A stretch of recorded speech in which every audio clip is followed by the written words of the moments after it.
2020 in the 1400 block of Rabbit Peak Way. Before we begin, the police department will be answering some brief questioning after our statement about the incident. We ask that you please be respectful to everybody by raising your hand, and we will attempt to get as many questions as possible.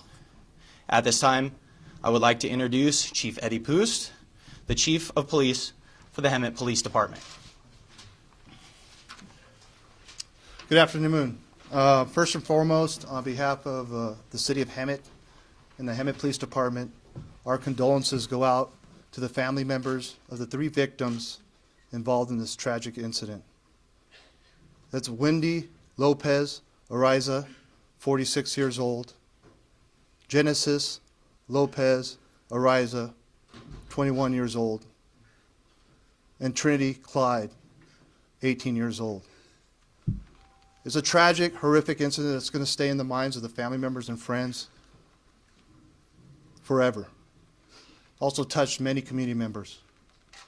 I do want to recognize the Hemet Police Investigations Bureau, the Riverside County District Attorney's Office, and the Las Vegas Metro Police Department, who worked hard and diligent, collaboratively, to identify, locate, and apprehend the 2 suspects involved in this horrific crime.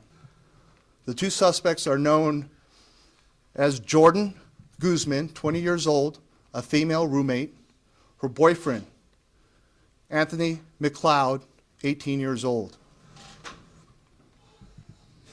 We hope that with further investigation,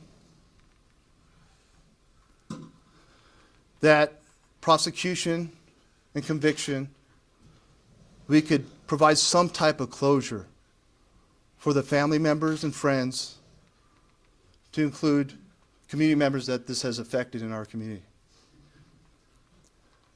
As some information we have released regarding this incident, on Wednesday, November 19th, February 19th, at approximately 8:46 hours, our Hemet Police Dispatch Center received a 911 call.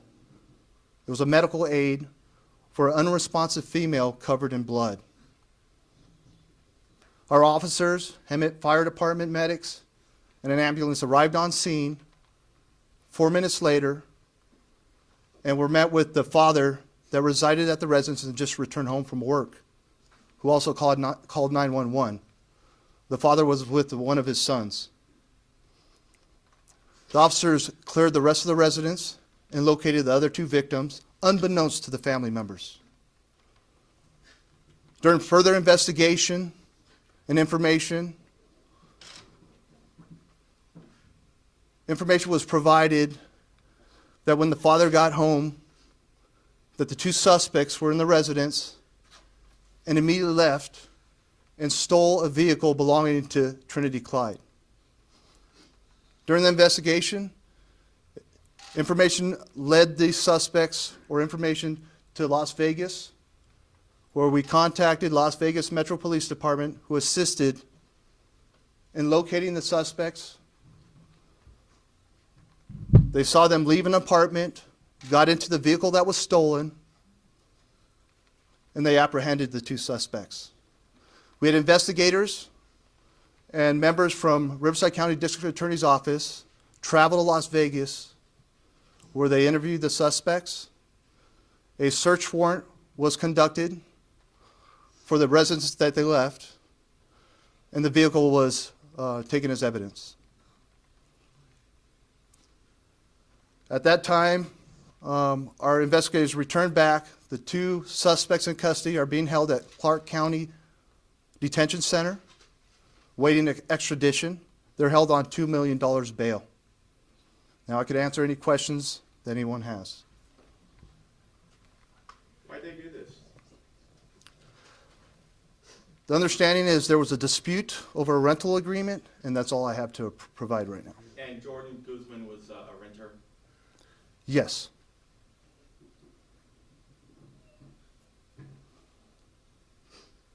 Any other questions? Was she staying there and the boyfriend, were they both living at the home? The question was, how long was Jordan staying there? one of the suspects, and the boyfriend, Anthony. My understanding is that I don't have a time frame, but just recently, the boyfriend did not reside at the residence, just the boyfriend of Jordan Guzman. What were the causes of death? Sorry. The information that I can provide that it was blunt force trauma. This is a preliminary investigation. Blunt force trauma, strangulation, no means of a firearm. There's other evidence that was located signifying as weapons. Was it the same for all three?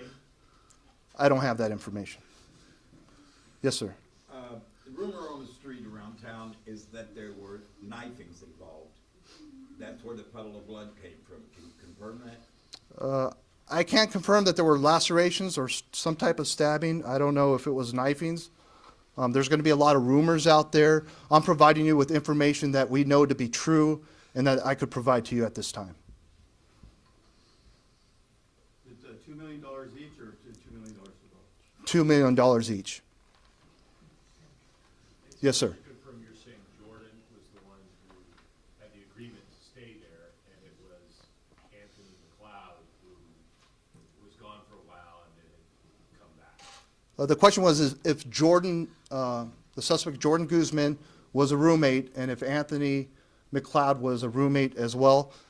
Jordan was a roommate. Anthony McLeod was just a boyfriend. I don't think they were too familiar with him, but he was a boyfriend of Jordan Guzman. And how long had she been staying there approximately? The question was how long she was staying there at the residence approximately.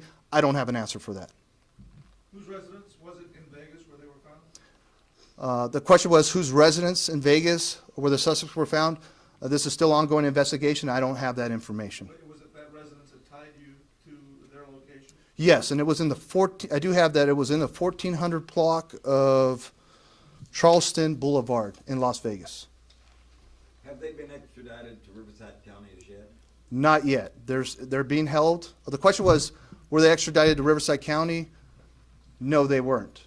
They're being held at Clark County Detention Center on $2 million bail each. And now what's the process of extradition? From past knowledge, it takes about 2 to 3 weeks, and that could depend and change. Now they can try to oppose that, correct? There can be something once if depending what the terms are and the communication that we have with our district attorney's office and their district attorney's office. Chief, it's pretty amazing that your team was able to find these two. They had left the state. They were heading to an unknown location at the beginning of this crime. How proud are you that everything came together the way it did and you're going to be able to bring some justice to these poor families? I'm extremely proud and of the work being done. It's still a horrific incident, and our hearts go out to the family members. But they did an excellent job, the collaboration between the different agencies to have these two suspects in custody within 20 hours, 250 miles away in a different state. Chief, can you talk about the process once your officers got on scene and saw this, what one family member described to me as a horror film? Can you talk about the priority, the urgency to get these killers off the road? Well, the priority is very high, and it's high because of the concern and the fear of the community. We are unable to provide all that information that we can at the time, so there's definitely fear in the community. And just to find some type of closure for the family members, that's the difficult time right now is for them. This is going to be a tragic incident. It's going to stay in their minds for months, years to come, and our hearts go out to them. Can you talk about the boldness of? Can you talk about the boldness of?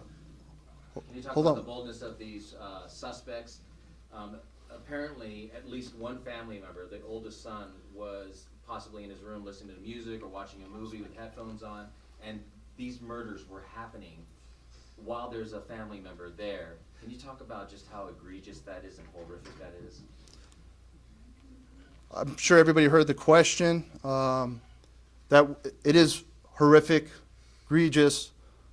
This is being done to family members inside the residence while somebody is still there, and we don't know at this time what if anything, was it interrupted? Were they going to continue this? That's all being found out right now during this active investigation. Chief, you said the father came home. Whose father? Was that Wendy's husband? Yes, the father is Wendy's husband. And did he confront the suspects at all? From information that we received is he returned home and the suspects were at the residence. They immediately fled, got into Trinity Clyde's car. They stole that vehicle and left the area. And what can you share about how you were able to track them to Las Vegas? Through information that we have and interviews, that's all I could provide at this time. Chief, is there any indication how long Jordan lived at that residence and how long this rental dispute had been brewing? I don't have information on that. What are the actual charges on these individuals at this moment? Both individuals, the charges are 3 counts of murder on both individuals as of this time.